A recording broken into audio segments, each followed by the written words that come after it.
إن شاء الله هنعمل كيكة البرتقال، كيكة اسفنجية هشة وطرية، ريحتها وطعمها هيرجعونا لأيام زمان الحلوة. يلا نشوف هنعمل إيه. أول حاجة هجيب البرتقال بغسله كويس جدا، باخد بشر البرتقال الأصفر، مجيش جنب الأبيض علشان ما يعملش مرارة للكيكة. هعصر حوالي من 2 ل3 برتقانات وهصفيهم كويس بالشكل دوت. وعندي هنا حوالي كوبايتين ونص من الدقيق كان وزنهم 360 جرام، بنخلهم كويس جدا، وهضيف عليهم معلقتين كبار من النشا وباكت بيكنج باودر وزنه 16 جرام ورشة بسيطة من الملح. هقلبهم واسيبهم على جنب. هنحضر الخليط السائل. عندي حوالي كوباية من السكر وزنها 200 جرام، ممكن تزودي أو تقللي حسب ما انت عايزة، بس كان سكرها مظبوط. وعندي بشر برتقان حوالي معلقتين كبار.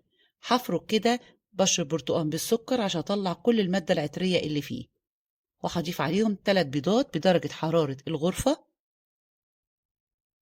معلقة كبيرة من الخل، ومعلقة من الفانيليا، وهخفقهم كويس جدا. وممكن الخطوات دي كلها تتعمل في شفشق الخلاط العادي. هضيف حوالي كوباية إلا ربع من الزيت كان وزنها 160 ملي، بنزل بيها بالتدريج. وطبعا كوباية البرتقال كان وزنها 200 ملي. هاخد كده الخليط وأنزل بيه على طول على الدقيق. هقلبها طبعا في اتجاه واحد، وادي القوام بتاعها بيكون كده بالشكل ده. هكون مجهزة صينية فيها ورقة من الزبدة أو تمسحيها مسحة من الزبدة أو السمنة. هديها بس كده خبطتين أطلع أي هوا فيها، وهدخلها على درجة حرارة 170. أخدت بالظبط 45 دقيقة. ما شاء الله طلعت حلوة جدا، لونها وريحتها حلوة قوي، فعلا بتفكرنا بأيام الزمن الجميل. التشقق اللي في النص دوت يدل على نجاح الكيك. أو ما بتبرد بتطلع كده معايا، شايفينها هشة مرتفعة وما شاء الله جميلة جدا. ولو عجبكم الفيديو منسوش الاشتراك في القناة وتفعيل الجرس، وسيبولي تعليق حلو. هزينها بقى بشرايح كده من البرتقال خفيفة وطعمها حلو جدا.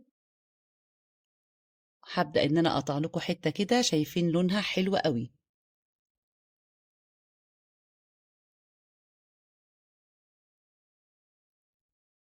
شايفين لونها هشة مرتفعة وطرية وخفيفة. قدموها بقى جنب كوباية شاي أو قهوة، حلوة قوي للفطار. جربوها وبالهنا والشفا.